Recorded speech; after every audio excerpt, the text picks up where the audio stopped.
Bonsoir, est-ce que vous pouvez vous présenter à nos internautes? Bonsoir aux internautes de Glamcamit. Alors, je suis Yves Alain Sequet, je suis consultant expert en management financier et fondateur du cabinet CF. Alors, aujourd'hui, on va aborder un aspect délicat, celui des finances. Est-ce que vous pouvez nous dire comment on peut mieux gérer nos finances pendant cette période de fin d'année et éviter la janviose? C'est une question pas facile à répondre, mais je vais essayer en peu de temps d'y répondre. Euh, D'emblée, comprendre que ce sera plus un challenge de gestion de soi qu'un challenge de gestion de finances proprement dit.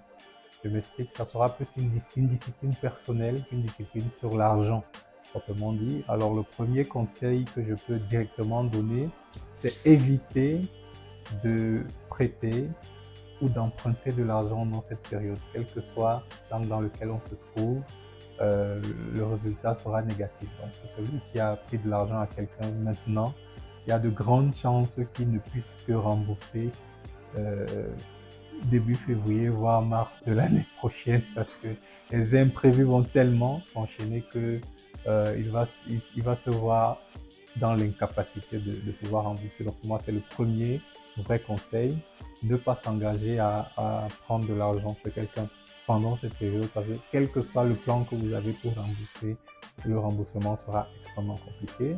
Ensuite, s'imposer une discipline financière qui va passer effectivement par le respect d'un plan, donc l'identification d'un ensemble d'événements auxquels on souhaite participer tout au long des fêtes et s'en tenir puisqu'on va construire un budget par rapport à ce plan ou au plan de ces événements-là.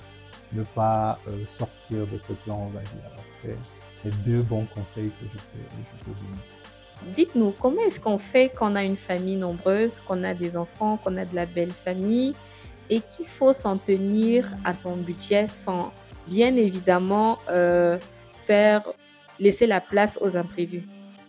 Ok, bon, déjà, ce qu'il faut comprendre, c'est que le budget en question, pour la période des fêtes, ne se prépare par la période des fêtes, se prépare bien avant. C'est ça qui fait en sorte que, de façon générale, un grand pourcentage de personnes n'ont pas de budget pour les fêtes. Comprendre aussi que épargner pour la période des fêtes, on épargne pour quelque chose. On n'épargne pas juste pour se dire c'est pour les fêtes. Comme j'ai dit tout à l'heure, il faut identifier une série d'événements. Ça peut être des événements internes. Je sais pas, la bûche de Noël, ça peut être une rencontre familiale générale. Donc, qu'importe l'événement que vous identifiez, c'est par rapport à cet événement qu'on établit un budget ou qu'on prépare un budget, non pas dès début décembre, mais bien avant. Il y a certains qui préparent même dès janvier de la nouvelle année pour décembre. Donc, c'est un peu plus facile. C'est le premier cas. Alors, concernant les imprévus, ce qu'il faut comprendre, je le dis constamment, un imprévu qui arrive tout le temps n'est pas un imprévu.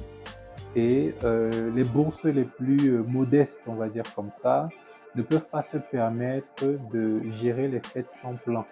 C'est vraiment les plus grosses bourses qui peuvent se permettre de ne pas avoir les plans parce qu'ils ont assez d'argent d'aller d'événement imprévu en événement imprévu sans que ça n'impacte leur budget. Mais vraiment, les bourses modestes devraient fêter en fonction d'un plan précis, d'où le travail préalable d'identification des événements auxquels on souhaite assister et d'une construction budgétaire en fonction de ces événements. Essayons de prendre un cas pratique. Si les revenus mensuels d'une famille, quand je parle de famille, je parle du père, de la mère et de deux enfants, sont évalués à 150 000, comment est-ce qu'ils peuvent se comporter pour passer de belles fêtes sans entrer dans la janviose en 2023? C'est vraiment pas une question facile. Alors, ce qu'il faut comprendre, c'est que déjà en termes de budgétisation familiale, il y a deux approches. Il y a l'approche individuelle, ça veut dire que chacun des parents décide volontairement du montant qu'il va mettre pour les fêtes. Ça veut dire que l'autre parent n'influe pas en quoi que ce soit sur le montant. Donc chacun va décider selon lui du montant qu'il veut mettre pour les fêtes. Du coup, de ce 150 000 francs, on peut se retrouver avec 30 000 francs pour les fêtes. Maintenant, il y a une budgétisation collective. À partir de là, le montant est connu d'avance et est mis tout de suite ensemble dans une même bourse pour que les fêtes on puisse du moins s'exprimer avec. Ça, c'est quelque chose de dit. Maintenant, comme je disais, c'est une préparation au préalable. Vous voyez qu'avec ce budget-là, s'ils avaient commencé à le faire dès juillet, dès janvier, la bourse aurait été beaucoup plus grosse au moment d'Exemple. C'est encore une autre astuce. Enfin, s'ils le font, il faut comprendre que leur bourse sera conditionnée par le nombre d'événements qu'ils souhaitent assister ou bien qu'ils souhaitent se satisfaire, si on peut dire ça comme ça. Donc, ça sera un peu conditionné par ça.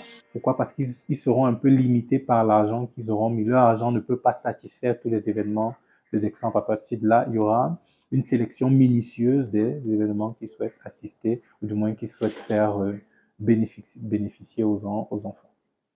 Merci Valence Eka d'avoir répondu à nos questions sur Merci. ces aspects financiers.